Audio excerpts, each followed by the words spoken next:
पूरे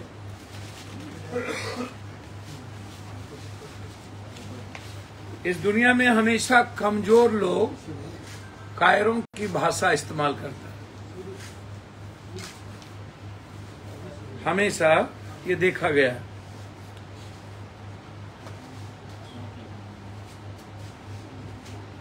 पहले तो मैं कथाकार प्रेमचंद जी को धन्यवाद देता हूं कि वो आज जिंदा नहीं है, नहीं तो उसको कुट्टी कुट्टी काट दिया गया।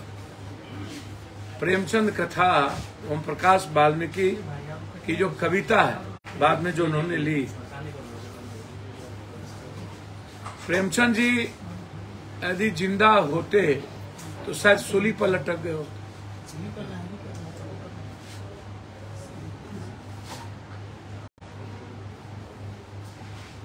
इतनी फिल्में बनी है जिसमें विलेन ठाकुर रहे हैं, जितनी फिल्में बनी हैं लगभग विलेन ठाकुर रहे। आखिर में हीरो जब विलेन को पीटता है तो पूरा समाज मिलकर ताली बजाता है। जब विलेन को हीरो पीटता है तो पूरा समाज ताली बजाता है। इसमें उसकी जाति के नजरिए से तो कभी नहीं देखा गया आज तक, उसे विलेन के नजरिए से देखा गया। इसमें उसकी जाति जितना ब्राह्मणों और ब्राह्मणवाद के खिलाफ लिखा गया आज तक, जितना, लेकिन जितना दलित और का शोषण हुआ, कभी दलितों ने तो जवाब नहीं दिया, कभी अत्याचार और जुर्म तो नहीं हुए। यदि इतने बड़े समुदाय से आने वाले नेता जो जीभ खींचने से लेकर सर कलम करने की बात कभी नहीं कही ब्राह्मणों के किसी नेता कि सर कलम कर देंगे, यदि वो अपने अस्मिता से जोड़ लिए होते जितना आज तक हमला हुआ ब्राह्मण और ब्राह्मणवाद पर, तब तो खून की नदियां, कभी भारत एक नहीं होता, कभी भारत सहिष्णुता से नहीं चलता। संपदा पर आर्थिक वर्चस्व में दलितों को पीछे रहने की दास्तान दुनिया में सबसे ज्यादा, और उसी संदर्भ में वो कविता थी। आज भी 2/3 से ज्यादा दलित एससी भूमिहीन है। आज भी उनको क्या सम्मान से जीने का हक आज भी नहीं मिलेगा? और आज भी आर्थिक वर्चस्व जाति से निकलकर सरकार पसंद कॉरपोरेट के पास चली गई। मोदी जी को अडानी पसंद है तो सारी संपदा पर उसी का वर्चस्व है। कोरोना काल में देश की संपत्ति जब घट गई तब उनकी संपत्ति अडानी की 9 लाख करोड़ हो गई। सवाल भटकाने के लिए यह भी खेल रचा गया। संसद में कब बोला गया, प्रतिक्रिया कब आई, इसको समझिए। ये खेल जाति के अस्मिता का नहीं है, ये राजनीति की अस्मिता का है। ये जाति की अस्मिता का खेल हो ही नहीं सकता।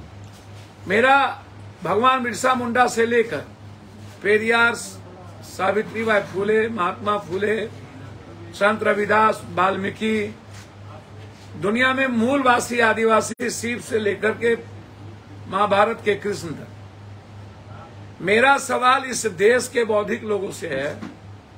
अर्जुन क्षत्रिय थे, युधिष्ठिर क्या थे?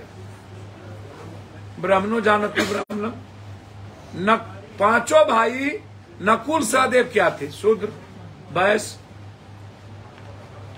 भीम क्या थे? सिर्फ अर्जुन को ही क्षत्रिय क्यों कहा गया? युधिष्ठिर क्षत्रिय की कतार में खड़े क्यों नहीं हुए? क्योंकि उन्होंने अंतिम सत्य जो ब्रह्म का रूप है और जीवन का जो रूप है उसको समझने में पीछे वो नहीं रहे।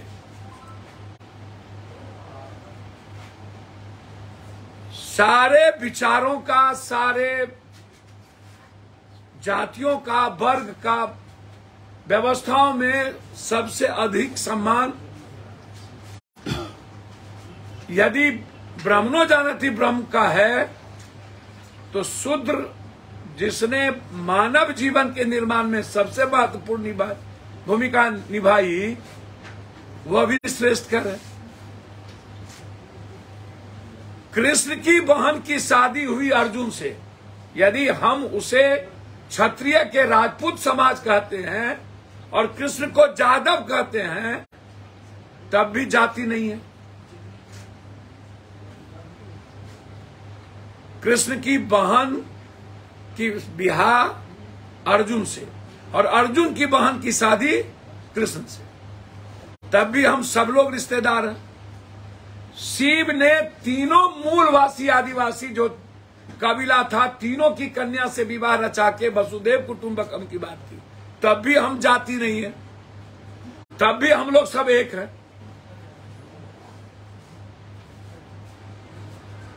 हर वर्ग का और हर वर्ण का, हर विचारों का सम्मान इस दुनिया में हुआ है, चाहे वो ब्राह्मण हो जाति के आधार पर, चाहे वो क्षत्रिय हो, चाहे वो वैश्य हो।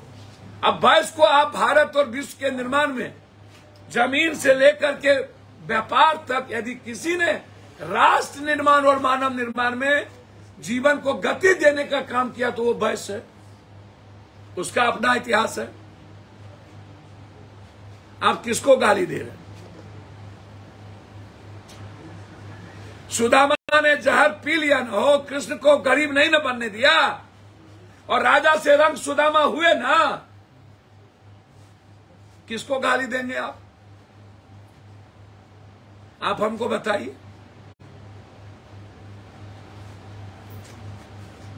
रामायण में राम हमारे आराध्य हैं और सबसे बड़े उत्कृष्ट कैरेक्टर है, तो वाल्मीकि जी को कैसे भूल जाइएगा? और तुलसी की उस रचना को कैसे भूल जाइएगा जिसको तुलसी ने उस रामायण को घर घर पहुंचाने की सरल भाषा में की? तो तुलसी की भूमिका, वाल्मीकि की भूमिका और राम का विचार और संघर्ष हमारे जीवन की आत्मसाध शक्ति है। केवट को रामायण से अलग कर सकते हैं, उसकी भूमिका क्या है? कोई ऐसा वर्ग, कोई ऐसा समाज जिसका इतिहास न हो, आप हमको बता दीजिए। बात करूं सदगु बड़े ऋषि मुनि हुए, जो त्याग सबसे बड़े ऋषि दधीची पर अत्याचारी राक्षसों का वध कौन था? त्रेता युग में यदि मैं बात करूं, परशुराम अपने प्राणों की चिंता करके समाज के कल्याण की बात यदि उसने की, तो फिर आप यदि यह कहिएगा तो वहां यदि सबसे बड़ा शोषण का कारण कोई दो आदमी था तो उसको जाति से जोड़ दीजिएगा। तो परशुराम जी को यदि ब्राह्मण और भूमिहार समाज के लोग मानते हैं, तब तो स्वर्ण की कथा और पटकथा लिखी ही नहीं जाएगी। कब आया ये स्वर्ण? परशुराम भगवान ने जिस अत्याचार के खिलाफ लड़ा, भले आज उसको जाति का भगवान मान दिया, आप उसको क्या कहिएगा कि क्षत्रिय राजपूत का विरोध किए थे वो, कि उस व्यवस्था का विरोध था। हर तरह को जो जिस तरीके से आप यदि योद्धा की होगी तो भगवान पर द्रोणाचार्य, कृपाचार्य, अस्मस्थामा की बात आप कहां छोड़ दीजिएगा। राजा दाहिर जो सिंध के राजा थे 712 ईस्वी में, अरबी खलीफा के उद्देश्य से जो निरंतर कभी हार नहीं माने, उसको क्या कहिएगा। समुद्रगुप्त ब्राह्मण कुल से ही थे, जो नेपोलियन कहा जाता था इंडिया का, उसको क्या कहिएगा? आप हमको बता दीजिए। और उसी तरह 60% से ज्यादा युद्ध लड़के 70% भूभाग बचाने वाला बाजीराव सदाशिव, आप राजा पेशवा को क्या कहिएगा? आप हमको बता दीजिए। यदि नरम दल की बात करूं तो उमेश चटर्जी, राजा लक्ष्मेश्वर दरभंगा, नरसिंह दास थानवी, गोपाल कृष्ण गोखले, गोविंद बल्लभ पंत, मोतीलाल नेहरू, जवाहरलाल नेहरू के इतिहास को क्या कहिएगा। यदि गरम दल की बात करूं तो मंगल पांडे, बाल गंगाधर तिलक, चंद्रशेखर आजाद, नाना साहब, तात्या टोपे, लक्ष्मीबाई, राम प्रसाद बिस्मिल, गणेश शंकर विद्यार्थी, वीर सावरकर, राजगुरु को आप क्या कहिएगा। यदि समाज सुधार की बात होगी तो राजा राम मोहन राय, दयानंद सरस्वती, केशव चंद्र सेन और ईश्वर चंद्र विद्यासागर की अतुलनीय महापुरुषीय को क्या कहिएगा। और यदि आधुनिक शिक्षा लाने की बात होगी तो पंडित मोहन मालवीय को क्या कहिएगा। अब हमको जरा बताइए, ये कब तक कब तक सदन में आप गाली दे रहे हैं एक राज्यसभा को, माय महन कर रहे हैं, कटुआ तो क्या क्या बोल रहे हैं। क्या ये सदन प्रेमचंद, मुंशी और वाल्मीकि जी के उस कविता और उस लेखनी को यदि सामाजिक संदर्भ में आज के आरक्षण महिला बिल के बाद यदि उस संदर्भ का एक प्रोफेसर उसी बात को न उद्धृत करेगा,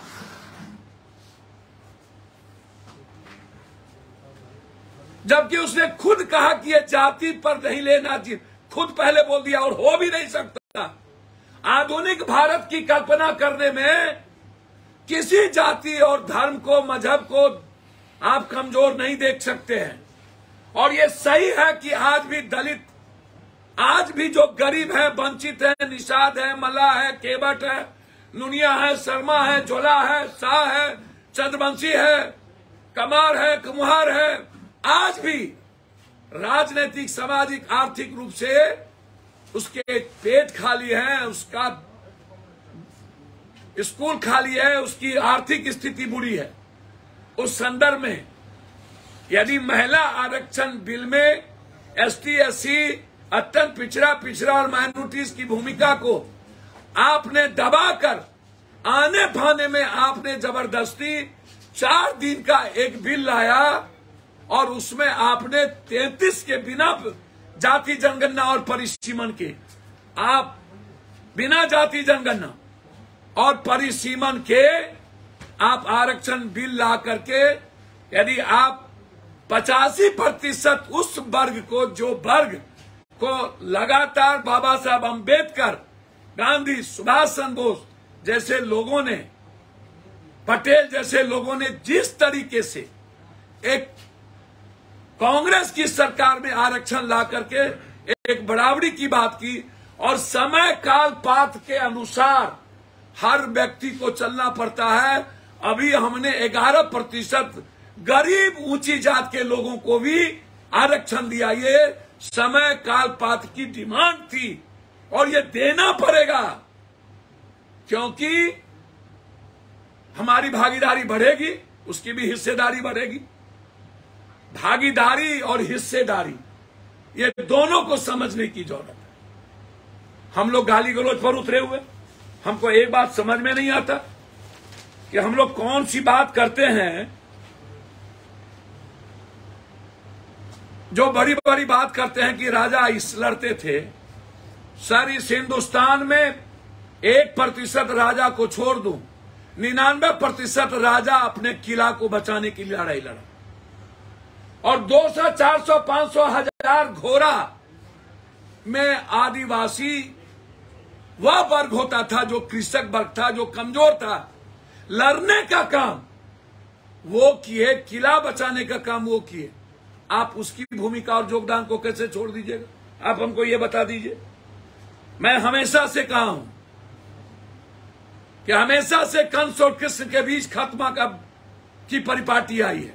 हम आपको बहुत क्लियर बता दें, अंतिम सत्य ईश्वर या परम ज्ञान, इसी को कहा गया ब्राह्मण। ब्राह्मण जाति नहीं थी, ईश्वर का ज्ञाता, ईश्वर को जो समझने का लगातार प्रयास किया। ऋषि मुनि काल से लेकर क्या तक कोई जाति नहीं थी। आप दधीची दान लेने पे आया, सुदामा परीक्षा लेने पर आया, भृग तपोबल पे आया, कपिल मुनि अहंकार को दबाने पे आया, अगस्त मुनि धर्म को बचाने पे आया, आदि शंकराचार्य दीदी पे चाणक्य नेतृत्व करने पर आया, मंगल पांडे क्रांति और चंद्रशेखर आजाद, सुभाष चंद्र बोस तो ब्राह्मण थे। आप चंद्रशेखर, सुखदेव, विनायक दामोदर, बाल गंगाधर तिलक, लक्ष्मी राय, राजेंद्र पंडित बिस्मिल, मंगल पांडे, लाला लाजपत राय, राजीव दीक्षित, नेताजी सुभाष चंद्र बोस, शिवराज राजगुरु, विनोबा भावे, गोपाल गोखले, कर्नल लक्ष्मी सहगल, पंडित मदन मोहन मालवीय, डॉक्टर शंकर दयाल, रविशंकर व्यास, मोहनलाल पांड्या, आप किसी को उठा के देखिए। तुलसीदास ने रामायण को जनसाधारण भाषा में लिखा।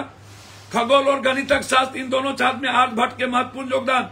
स्मरण भारत के प्रथम उपग्रह का नाम आर्यभट्ट रखा। बड़ामी हरमी ईसा की 5वीं-6वीं शताब्दी में के भारतीय गणितज्ञ के खगोल के थे। इतने 3 महत्वपूर्ण पुस्तक बृहजातक, बृहत संहिता और पंचशिलानीतिका लिखी। इन पुस्तकों में त्रिकोणात्मी महत्वपूर्ण सूत्र दिए महान राजनीतिक कौटिल्य चाणक्य को कौन भुला सकता है? आप हमको बताइए। मौर्य साम्राज्य में नींव रखी चंद्रगुप्त मौर्य। सम्राट अशोक जैसे महान योद्धा का उदय कब हुआ? संस्कृत भाषा के जन्म देने में ब्राह्मणों जानती ब्राह्मणम की उस वक्त की भूमिका। कालिदास चीन, जिन्हें प्राचीन भारत का सबसे बड़ा नाटककार कहा गया। विद्यापति भारतीय साहित्य की श्रृंगार परंपरा के साथ भक्ति परंपरा के प्रमुख स्तंभ माने गए। महेश दास, जो बीरबल के नाम से अधिक प्रसिद्ध है, मुगल बादशाह अकबर के दरबार के प्रमुख वजीर और अकबर के परिषद के 9 में से एक थे। आप उठाइए कि क्या है, आप किसको भूलेंगे? जो गाली गलौज हमेशा इस अर्थ के समय में भी आप जो लगातार गाली गलौज करते जा रहे हैं सभी लोग, हम अर्थ की बात कम करेंगे। हमको तो समझ में नहीं आता है, जब कोई बात करता है इस तरीके से भाषा की, तो जरा आप बात बताइए, दुनिया में कौन सा शासक, कौन सा महाराणा प्रताप, कौन सा ऐसा शासक जो क्षत्रिय थे या यदु थे या कृष्ण थे या कोई थे या राम थे, उन्होंने बदलने की तारीख तय की कि बदला लेने की तारीख तय की? कब बदला लिया गया कृष्ण के द्वारा? कब बदला लिया गया राम के द्वारा? हमेशा शासक और मानवीय मूल पे जीने वाला व्यक्ति बदलने की तारीख लिखता है। अब हम पल पल गला काट रहे हैं। एक तो कौन अचकोल बचकोल है, वो कहता है कि 2 मिनट में गला काट देंगे, कोई कहता है गले काट देंगे, कोई कहता है खून की नदियां बहा देंगे, कोई कहता है कुछ, कोई कहता है कुछ। अरे भाई, हमेशा से आप को समझने की बात करिएगा ना। आप कोई आदमी अभी नहीं समझेगा तो हम एक बात बहुत क्लियर बता देना चाहते हैं। मैं एक अंतिम में आपको 2 चीज, उसके बाद आप पूछ लीजिएगा। इतिहास जो लंबा लंबा बोलता रहता है, ब्राह्मणों का कार्य अध्ययन, वेदों की शिक्षा, यह करना करवाना तथा उनका काम दान देना। क्षत्रियों का कर्म युद्ध करना, लोगों को सुरक्षा प्रदान करना, न्याय करना, वेद पढ़ना, यज्ञ करवाना और दान दक्षिणा देना। क्षत्रियों का मतलब क्या? राजपूत कि क्षत्रियों का मतलब जो लड़ना जानता हो, ये समझाइए ना। और जब सब एक ही जाति, एक ही रिश्तेदार है। ब्राह्मण का कर्तव्य शिक्षा प्राप्त करना, शिक्षा प्रदान करना, यज्ञ करना, और क्षत्रिय का कर्तव्य अध्ययन करना, यज्ञ करना, भेंट देना। आप उठा करके देखिए। आप इसी तरह सम, दम, तप, पवित्रता, क्षमा, सरलता, शास्त्र ज्ञान, अनुभव ज्ञान, आस्तिकता, ये है ब्राह्मण के कर्म। ब्राह्मण कभी भी उत्तावला नहीं हुआ आज तक। फिर मैं कह रहा हूं, सम, दम, तप, पवित्रता, क्षमा, सरलता, शास्त्र ज्ञान, अनुभव ज्ञान, आस्तिकता, ये है ब्राह्मण का कर्म। इसीलिए मैं आपको बार बार कहता हूं, युधिष्ठिर, विदुर, श्री कृष्ण, भृतृहरि आदि व्यक्ति सम, दम, त्याग, वैराग और ज्ञान की चरम सीमा पहुंचे हुए पुरुष थे ना, कि नहीं थे वो? इसको क्या कहिएगा? सबको हम कई बार आपसे कह चुके हैं कि लगातार जिस तरीके का, मैं यहां के नेताओं को एक आग्रह करना चाहूंगा। याद करिए, एक व्यक्ति का जन्म कब हुआ था? पीटर मेरिटोजबर्ग स्टेशन 7 जून 1893 गांधी जी को धक्का मार के रेलवे स्टेशन पर जब गिरा दिया गया था, तो वो लम्हा एक इंसान पैदा किया था। और उसी से प्रभावित हुए थे नेल्सन मंडेला। और उसी वक्त साम्राज्यवादी सोच और हिंसा के खिलाफ जूझने का संकल्प एक व्यक्ति ने लिया था दक्षिण अफ्रीका में। नेल्सन मंडेला से किसी ने पूछा कि आप सबसे ज्यादा गांधी से प्रभावित क्यों हैं? उन्होंने कहा था, क्षमाशीलता और सबको साथ ले चलने की प्रवृत्ति ही गांधी का नाम है। और उसी ने प्रभावित किया। तब नेल्सन मंडेला ने क्या किया था? जब वो आए सत्ता में तो समदर्शी नीति अपनाए, मूल काबिलाई लोगों के साथ गोरे और भारतीय प्रवासी का एक समान सम्मान स्थान दिया।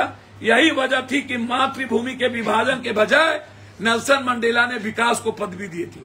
तब क्या हुआ? रंगभेद विहीन लोकतंत्र उन्होंने शुरुआती कदम में उठाई।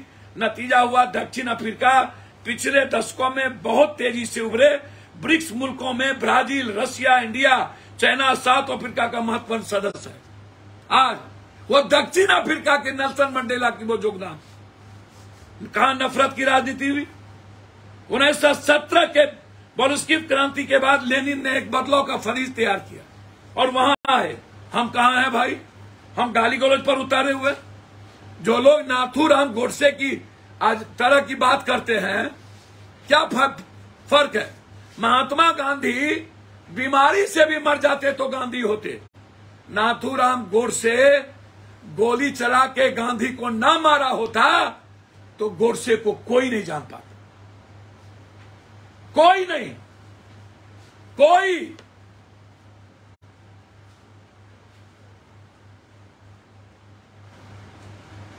इसीलिए समूह, समाज, विचारधारा से ऊपर कुछ नहीं। आप लड़िए। आज भी हमें लड़ना होगा समाज के 85% लोगों के लिए, लेकिन जौड़ी नहीं है कि किसी जाति धर्म को गाली देकर। कभी गीता को गाली, कभी रामायण को गाली, कभी कुरान को गाली। सदन में जिस तरीके से मां बहन कटवा कहा गया, ये भारत में ही संभव है ना हो। कब जन्म लेगा नेल्सन मंडेला? भारत के एक गांधी ने नेल्सन मंडेला को जन्म देकर दक्षिण अफ्रीका को दुनिया का नंबर 1 बनाने का प्रयास किया। फिर वही भाषा। आप हमको एक बात और याद रखिएगा, गोडसे के भाई गोपाल ने क्या कहा था, इसको आप ख्याल रखिएगा। गोडसे और गांधी पृथक विचारों के दो प्रतिनिधित्व थे। गोडसे और गांधी के बीच फर्क क्या था, इसको आप समझिए, कायम रहेगा। ये जो विचारधारा है ना, ये सबसे महत्वपूर्ण है। और अभी नेताओं की जो विचारधारा है वह मानवता का नहीं है, लोकतंत्र का नहीं है, संविधान का नहीं है। वह हिंदुस्तान के 140 करोड़ लोगों की आर्थिक आजादी का नहीं है। वह 1 नेशन 1 हेल्थ 1 एजुकेशन का नहीं है। सिर्फ राजनीतिक व्यवस्था को सुधारने के लिए कोई जाति व्यवस्था इसमें नहीं आती है। इससे और क्षत्रियता का जो युद्ध था, पराक्रम था, उसको कुछ गलत लोगों ने इतिहास को और गलत तरीके से समाज में नए जनरेशन में गाली गलौज करके अपमानित किया है। ये गलत है। हमें गर्व है हर विचारधारा के साथ, हर वर्ग, वर्ण और जाति के किए हुए इतिहास पर हम उसका सम्मान करते हैं। लेकिन जिस तरीके से आज बीजेपी या अन्य लोग लगातार इसको काट दो, उसको कर दो, ऐसे लोगों को राजनीति से रोकना चाहिए। इसके पीछे बड़ी शक्ति है जिसमें बीजेपी की भूमिका है। जब जब बीजेपी हारती है तब तब हमेशा हर 1-2 महीने के बाद ऐसी विचारधारा लाता है, जो सदन में इसके पहले एक राज्यसभा सांसद के साथ किया गया। आज तक हम आपको बोलते हैं, इतनी बड़ी घटना के बाद कोई गाली गलौज क्यों नहीं किया? राज्यसभा में उसको मां बहन की गई, राज्यसभा में उसको कटवा कहा गया, कोई मुसलमान क्यों नहीं गाली गलौज किया?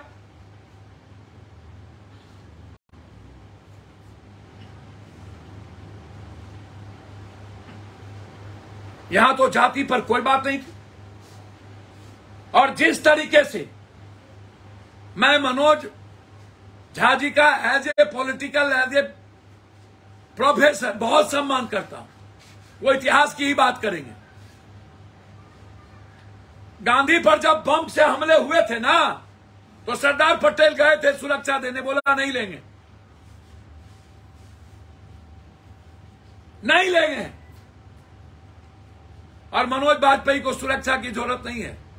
जहां विचारधारा, लेकिन जिस तरीके से मनोज झा जी को, जिस तरीके से करनी सेना के नाम पर, मैं करनी सेना की बात नहीं कर रहा, लगातार उनको फोन पर धमकी, काट देंगे, मार देंगे, जब तक पप्पू यादव और हमारी पार्टी जिंदा है, दुनिया का कोई बड़ा कंस क्यों न पैदा हो, कृष्ण के अस्तित्व को और दुनिया के श्रेष्ठ कर विचार को कोई मिटा नहीं सकता। पप्पू यादव हर परिस्थिति में मैं खड़ा हूं, कंस को मिटना ही पड़ेगा। उतावलापन इस देश की मर्यादा नहीं है।